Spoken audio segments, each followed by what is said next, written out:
I remember the case like it was only yesterday. I was a rookie detective with a thinning hairline and an even thinner patience.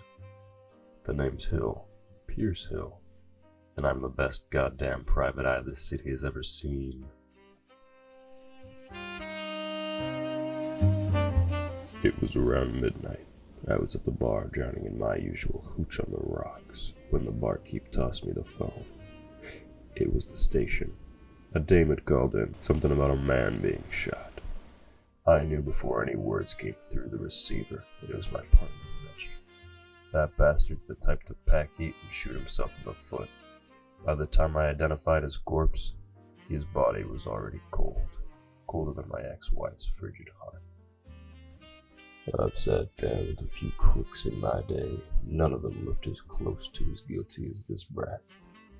If they ain't guilty, then this boy ain't America's drug-addled bastard child. And we all know which one's more likely.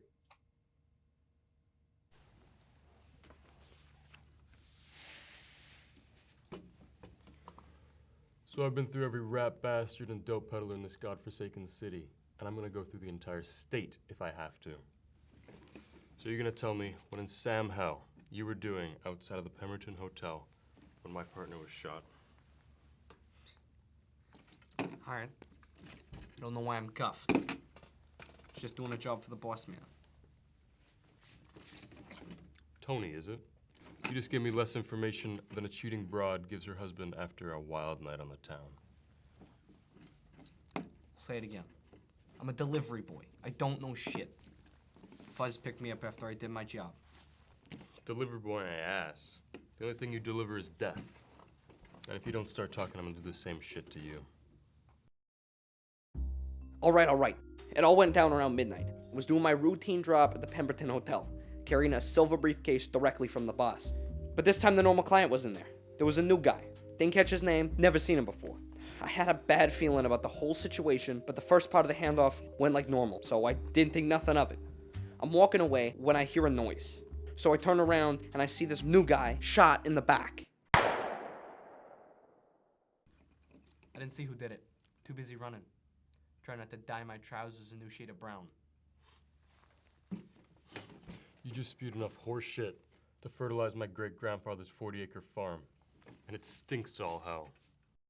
So what was in the briefcase? What was in the briefcase?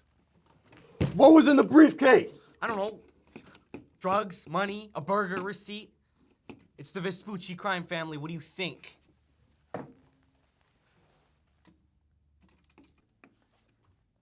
Where'd the fedora go? You seen things? The only fedora in here is the one resting on my skull. You know, a lot of people would kill for a briefcase full of dough, and you street punks are the foremost among them. I would have taken it if I could have spent it on anything that wasn't my own funeral. I'll say it again.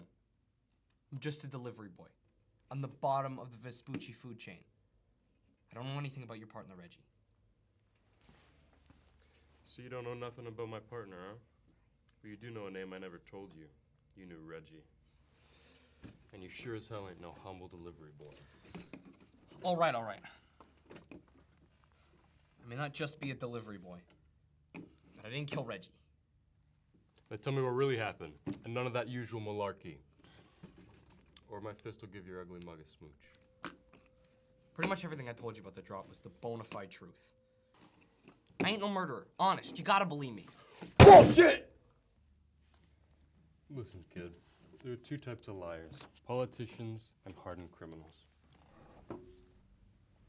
What's the difference? There is none. But the point is, you're neither. And this is your last chance to cut the crap. Reggie didn't just get shot out of nowhere.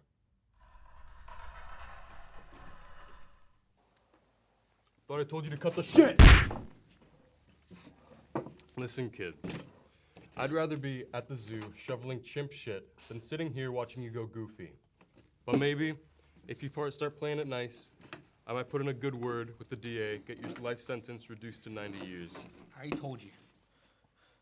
I didn't do it. There's nothing more I can say about your partner. You got moxie, but moxie ain't gonna keep you from being a jailbird's delight once you get into the cooler.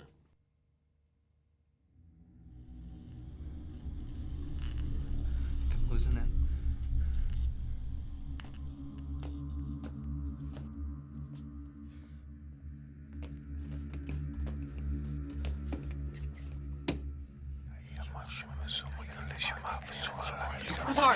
I'm sorry, I did it.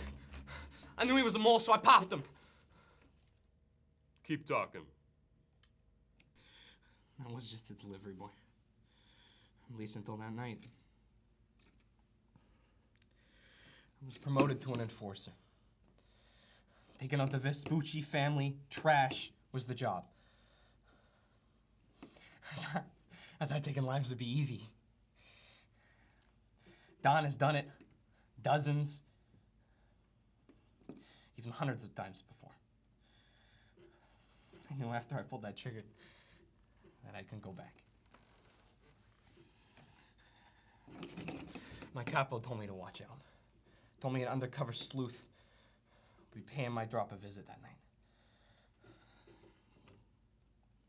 Told me to watch out for the code word Maltese Falcon. Take care of anyone who used it. That was Reggie. I arrived at the spot, room 505 at the Pemberton Hotel. I see Reggie waiting.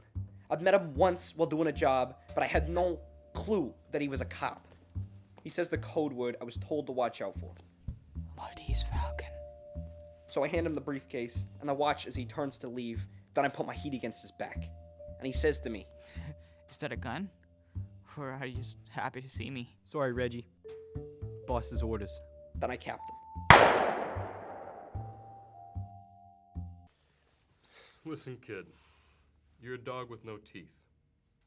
You can bark all you want, but you got no bite to back it up. You're going away to the second coming of Christ. That was one of the first real cases of my career, and goddamn do I wish it was the last. A lot of people say you gotta do what you love. I say you gotta do what you do best. In my case, it's breaking crooks and solving cases. I may not enjoy my job, but it's my bread and butter. Somebody's gotta do what I do, and I know for a fact nobody can do it as good as me. The city needs me like a drowning man needs a life vest, and I'm ready to answer its call, as long as I can make a quick buck along the way.